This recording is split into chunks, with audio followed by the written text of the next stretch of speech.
Welcome back to the Edith Letters.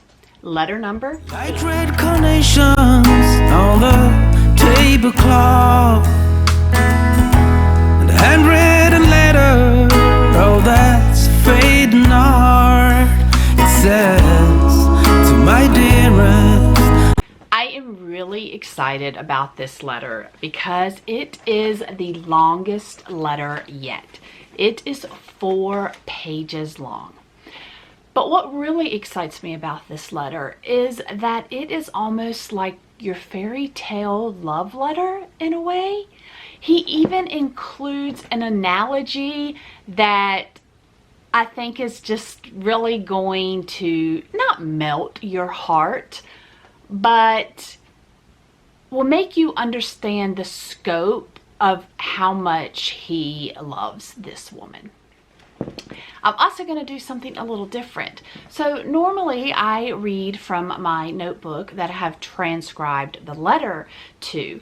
But today I'm actually going to read the letter.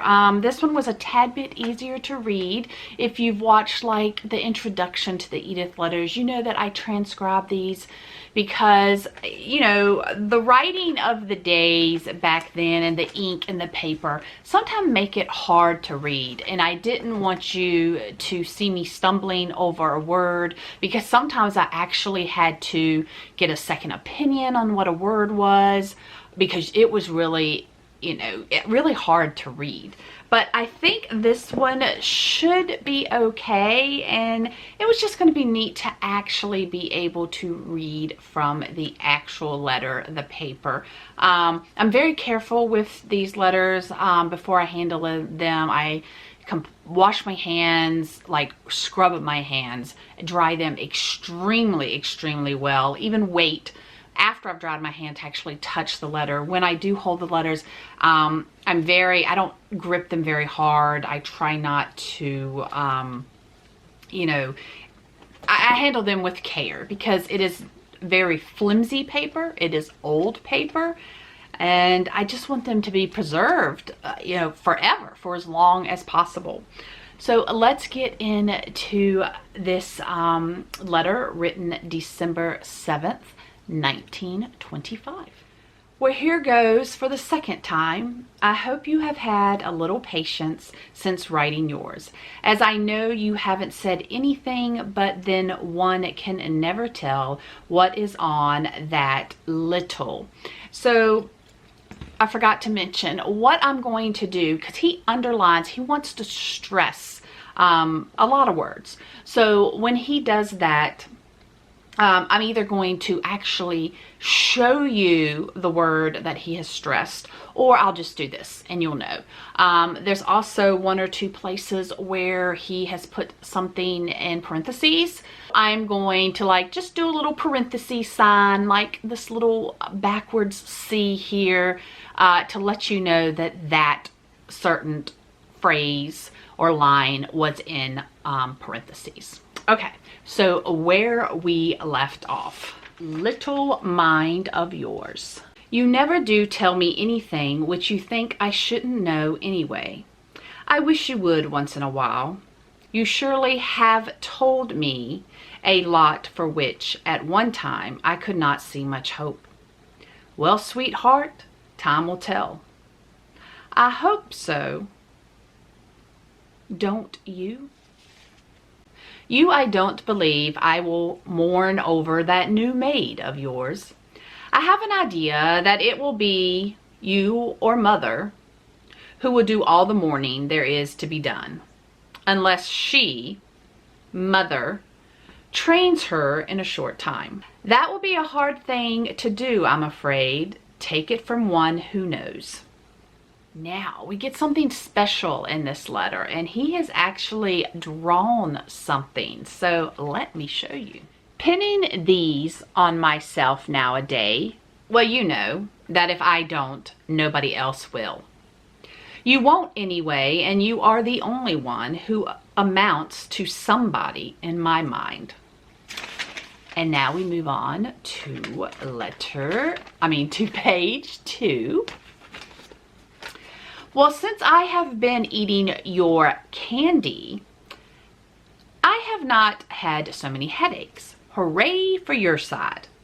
Today I passed some of it to my boss, and he couldn't get enough of it. He said it was wonderful.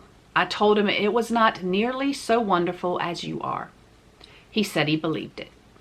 Believe me, sweetheart, you are a wonderful girl to have.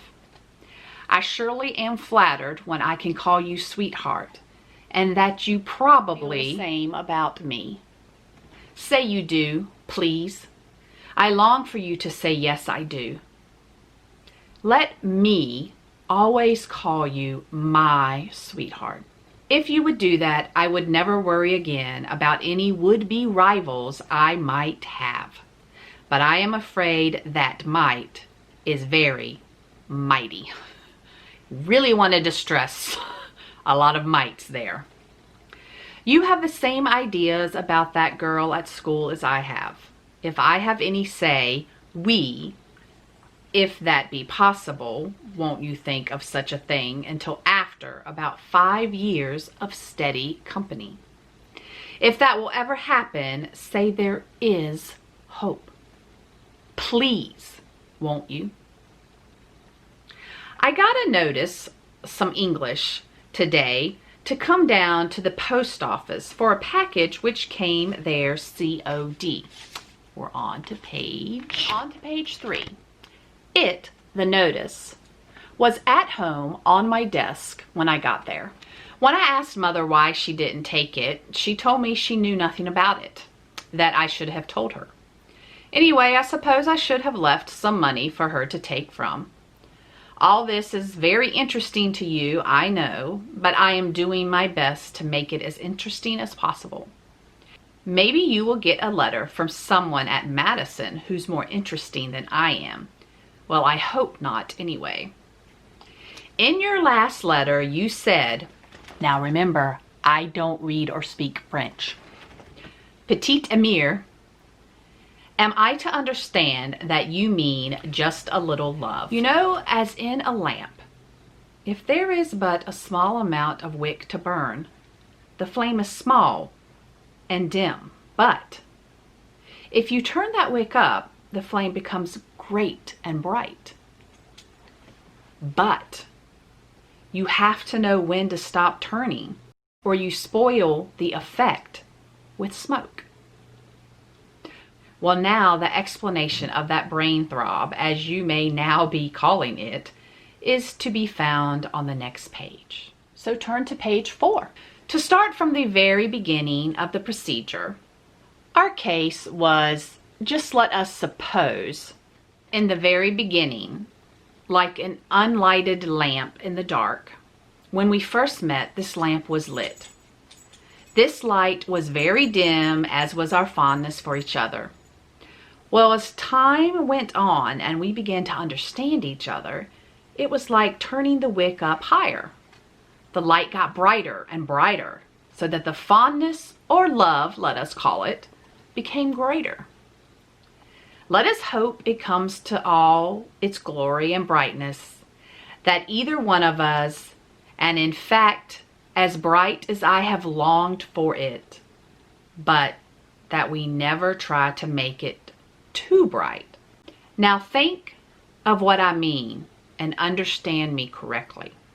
Because when you turn the wick too high, the flame becomes smoky, just so our love will become cloudy. Sometime I will explain what I mean in the last part of this, if you so desire.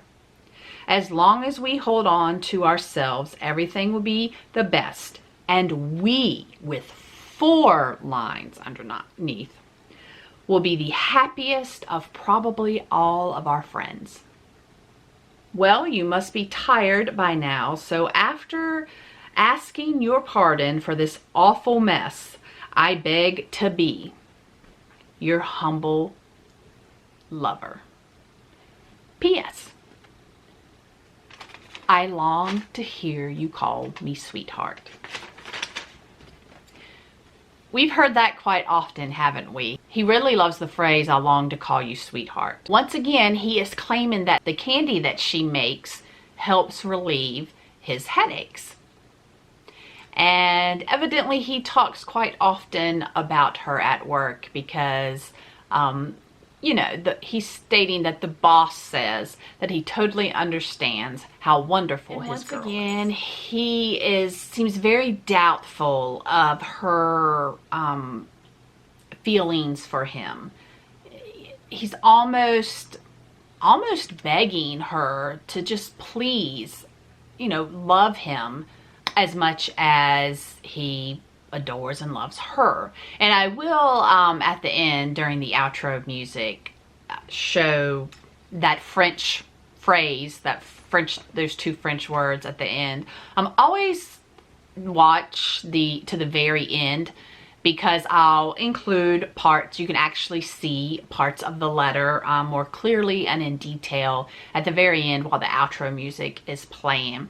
I do hope you subscribe, hit that bell notification button so that you know when one of the Edith letters are uploaded, and so that you can catch all of the other vlogs on this channel. There's history, there's family fun, there's family, you know, events like graduation, or the funny ones with the wisdom teeth getting out.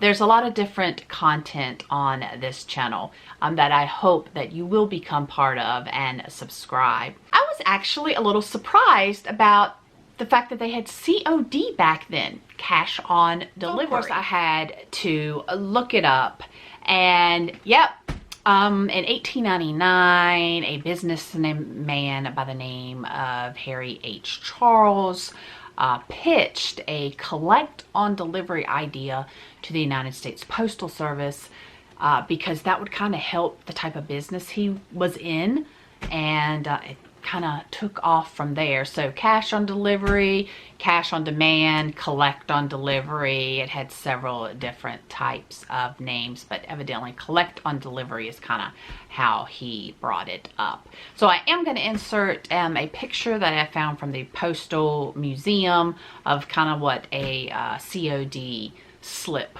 would look like. If you're one of those romantics, please give this video a thumbs up. As I stated in the beginning, I was very excited because of the length of this letter. Well, I have already started transcribing the next letter, and it is even longer than this one. And he does address the maid thing again. You know, I'm not quite sure why they lost their other maid, but the maid is, or a maid is brought up again in that letter. You know, in a previous letter, there was an argument, there was some issues, and it seemed to have been with a rival. So he's mentioning the whole rivals again. So pointing out that he is again insecure about their relationship. And let me tell you something else about the next letter.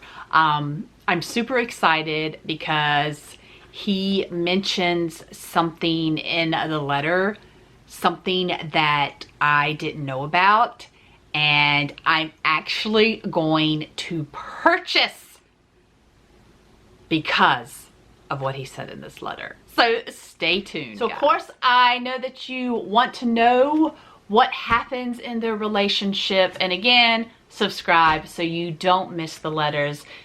Go back and watch the previous letters if you haven't seen them all. Everything will make a little more sense if you do that. And there are so many more to come. Until the next letter.